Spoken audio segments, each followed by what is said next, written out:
into it. So today I have probably one of the craziest stories that I experienced in life. And, I tell a lot of stories from either Cancun or from Russia or from London or any of the places that I've lived or been. This one is from Russia. This was 1993. In fact, it was September and October of 1993. And I just moved there in May. We were there with a group of partners and some really good friends who we started a business called Global Options. And we started a school called the Moscow Economic School. And while we were there, it was a tenuous time. It was 1993. The Soviet Union had fallen apart in 1991, 92. The transition was happening. 93, it was still continuing. So we moved there in May of 1993, May and June. And then by September, it was in chaos because what happened was President Yeltsin, who was the president of Russia, basically, he was an interesting character. He was an alcoholic and constantly drunk. He was an older gentleman and very forgetful. And the Russian parliament basically didn't think he had it within him to lead anymore. So they threw a coup attempt. The vice president was an ex-war veteran. His name was Rutskoy. And Rutskoy decided that he wanted to basically take over and become the president. And so it was a coup. And he sent out a message to the broader ex-Soviet world that basically was this: if you're one of my, soldiers, because he was a famous general, he would be like General Schwarzkopf. He was very famous. If you love Russia, you will come and fight for her. And so 10,000 ex-troops climbed on board trains from all over the region with their old AK-47s and went to Moscow. Now, we were living in Moscow. We were living 2 blocks away from the Russian White House. I'm going to show you some pictures here in a second. And we lived a couple of blocks away from the U.S. Embassy. So we were right in the center portion of Russia. To be exact, Krasnopresnenskaya was the name of where we lived.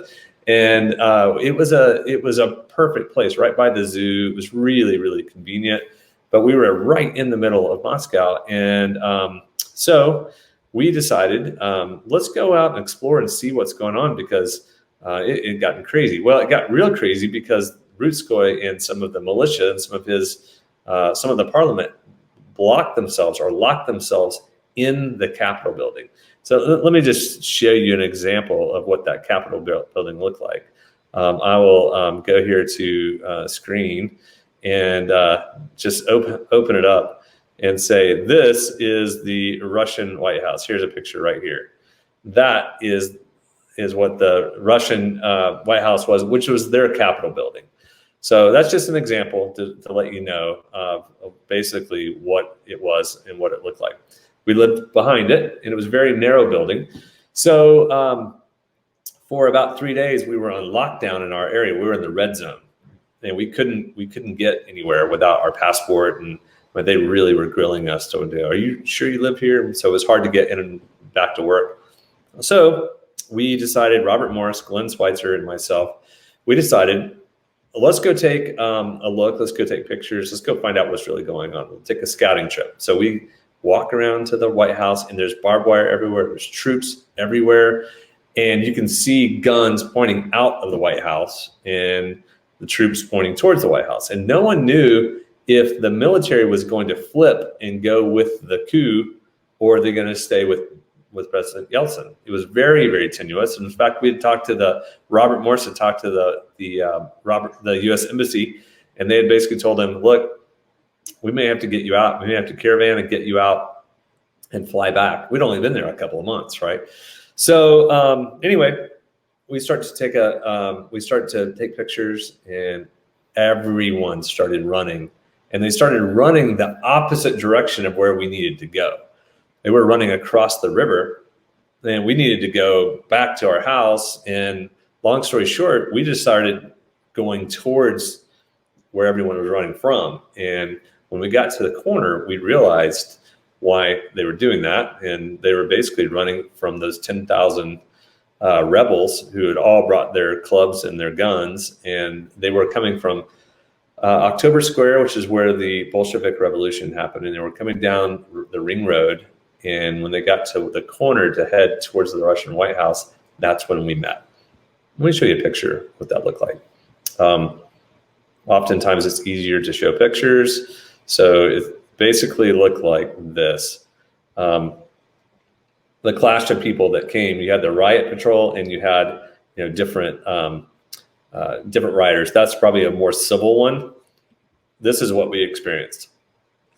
So as soon as we came into this, we just automatically jumped right over and saw all the clashes. Well, the beautiful part about it for us was we had it's called a parahode. It was an underground walkway.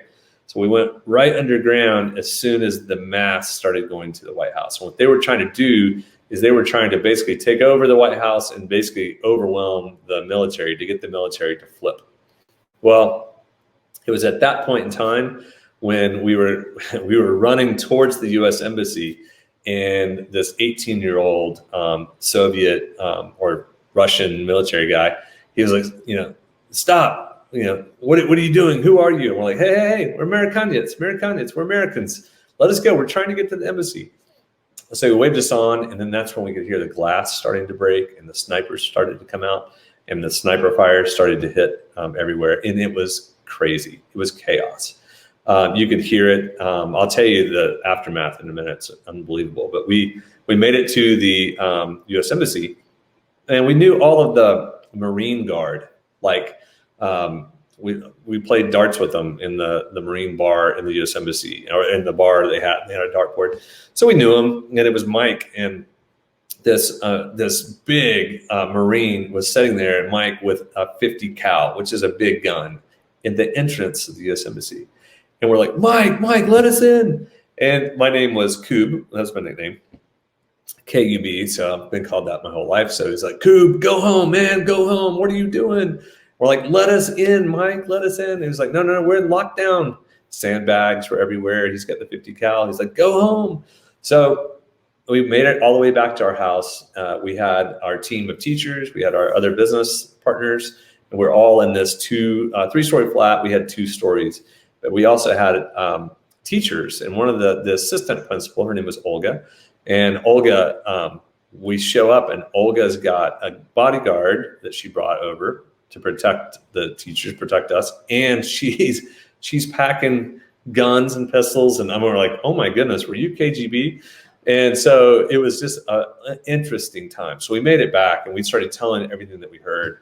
And over the next 3 days, I think there was up to 150 people were killed in that 3-block radius.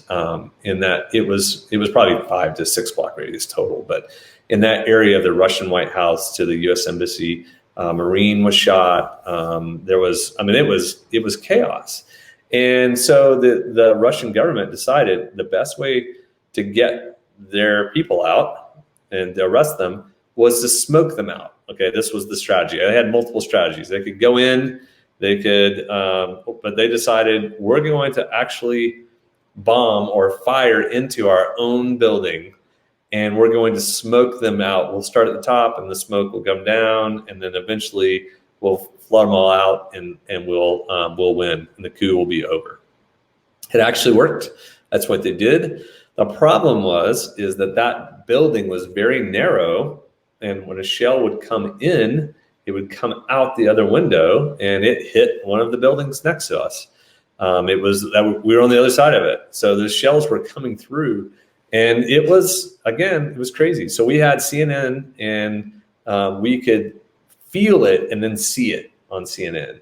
And it would just shake our building as they would shoot these shells. And we had all types of other things. We had some teachers that were pistol whipped, some of the Russian teachers. We had that level of chaos. We saw a guy, it was my birthday, I'll never forget. On my birthday, I'm calling my parents and they're like, hey, what's going on? I'm like, no, it's all good. And you can hear gunfire. And I remember looking out my window. We were all ducking and had our lights off. But I would look out our window and I saw a guy shoot another guy. He got shot in the knee and he's dragging himself off. And I mean, it was just, again, it was crazy. So let me share a couple of more pictures just to show you what I mean when I say crazy. And to go, it was a combat situation. In fact, here we go. Just go here. I have it teed up. So when they started to fire, you can see the impact and what they did, because all of the rebels were in the lower portion, and it started to, it looked like this. There was fighting going on underneath. Eventually, they would gray out. Look at the aftermath of that, and the Russian government held. It wasn't a coup attempt. I mean, it didn't work, and they ended up arresting all of the rebels. And but that was the U.S. That was the Russian White House during that time. And so for us to sit there and experience really a global power in a coup attempt, and to try to understand where we were and what was going to happen, and to experience just that level of chaos I was 21 years old. And by the way, here's Rutskoy coming out and some of the rebels after they were arrested.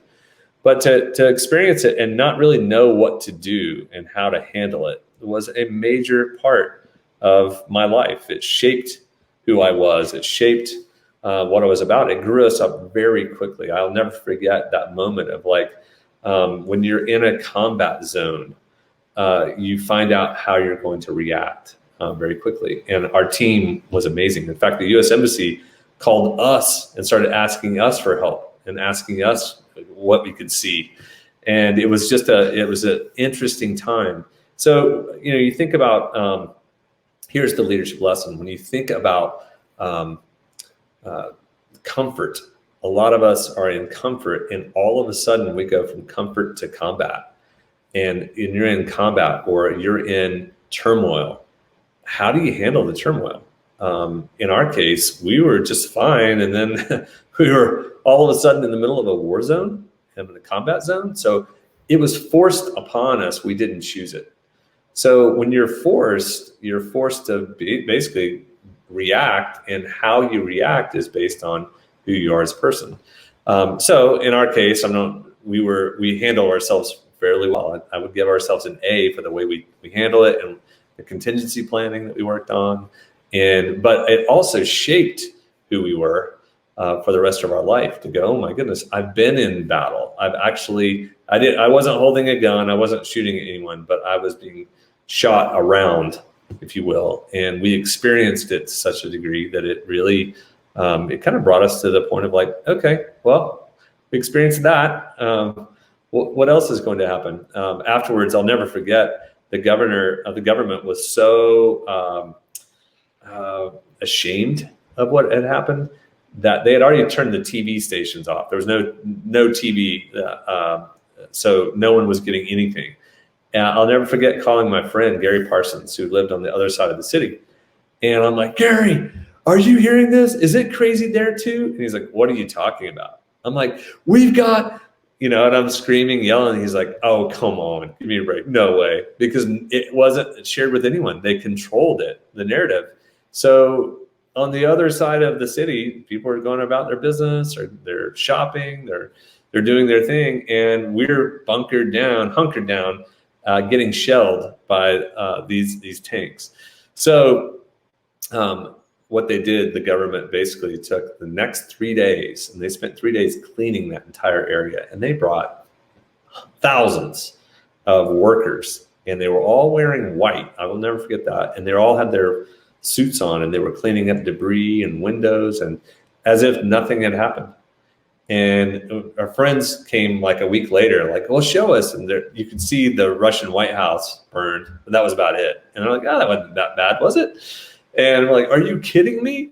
So they eventually brought in Romanian workers to clean and fix the Russian White House. And it took about a year. They put a big facade around it, and maybe a year and a half for it to be rebuilt. And but wow, what a crazy experience. What an interesting season. And so the question would be this, really, where's your comfort zone, and what trials are you in the middle of, and how are you reacting, and how prepared are you?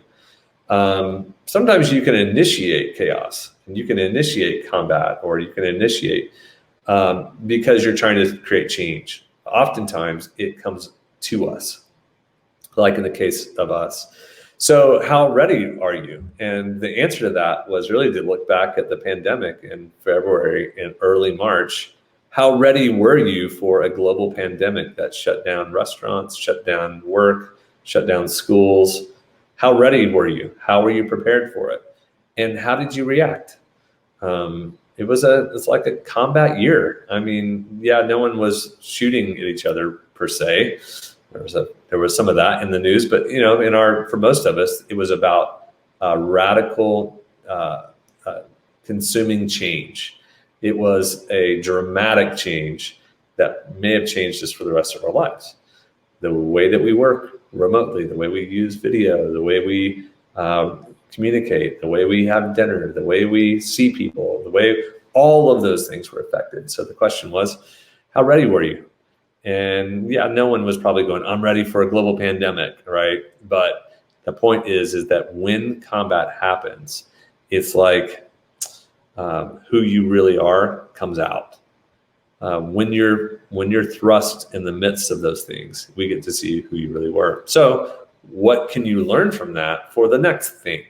And the next thing may be a job change. The next thing may be a relational dynamic that's different. The next thing may be a move. Whatever it is in your life, how ready are you for it?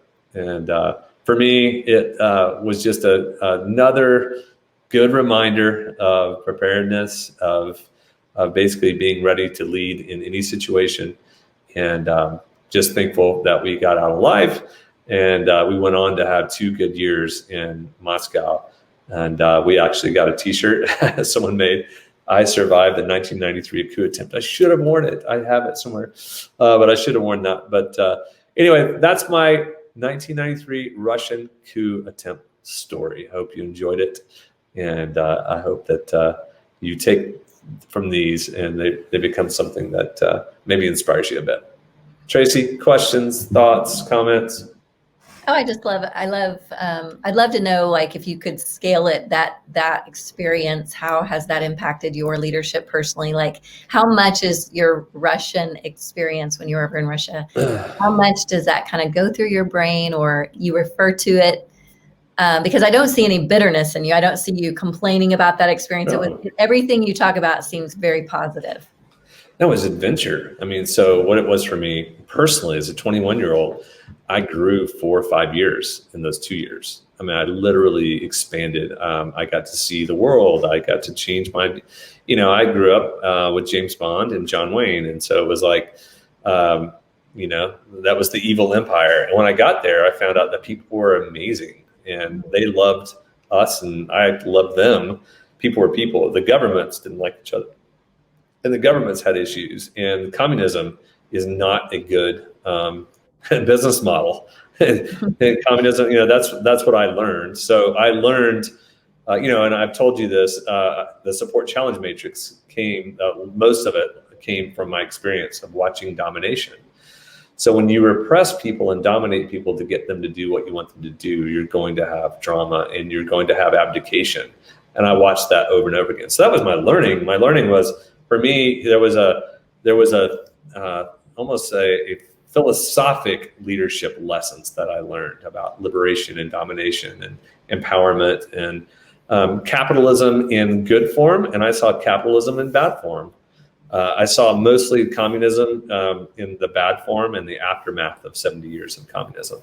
So I got to see that. But then when you get into the personal leadership journey, it was me growing, and I really respect Robert Morris and Glenn Schweitzer, and our team reacted so well. So I just appreciate them. And for me, though, it was almost like there was a few moments when Robert and I were about to have to make some big decisions for our team, and it was like, are you kidding me? Like, I'm just a kid.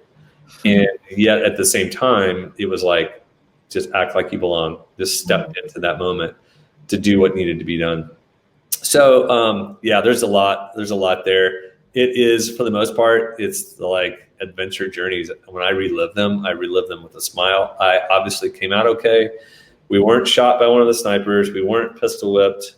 We weren't overrun, and we weren't hit by a shell. So thankfully, all of those things could have happened, and I might have a different outlook and a different story. To those 100+ families who lost someone, every year they come back and place flowers at that location, that area. So there's a marker, and there's real pain associated to hundreds of families. So anyway, but for me, I use it now to go, when you face a drunk driver in Cancun and get hit and almost killed, when you are in a story like this with a Russian coup attempt, then when you get to that level, in both cases, it's almost like, well, if I can handle those, I can handle almost anything. So that's the way I feel. That's great. Do you mind going back and sharing some of those last pictures? They didn't end up showing on the stream here, so if you don't mind. Oh no, my bad. Mm-hmm. Yes. So let's just see if these do. Can you see those? Yeah, there we go. Yeah. So this is that's the Rutskoy and his lieutenants who tried to take over. This is President Yeltsin. As an example, this is what it looked like when it was on fire, and just how it went through. This is what I went through as far as we were running through that type of group. So if you just see the tension that was there, all types of people, all types of firing going on. This is what we were. This was more of this.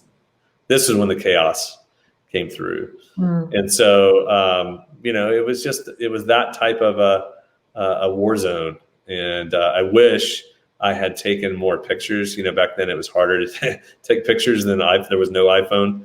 But I know we have them somewhere where I have certain pictures, but of us as young people. But you get the gist of it. This is in essence what we went through.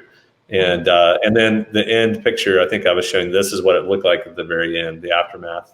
Wow. It was, burned out mess that was not usable for almost a year and a half. And so did your team ever come to a point where you said, gosh, we might maybe go home, or you were always in it? Yeah, we thought, the U.S. Embassy said, we're going to have a caravan. We're going to get you out. We were the most Americans in one location, and luckily we're only two blocks away from them.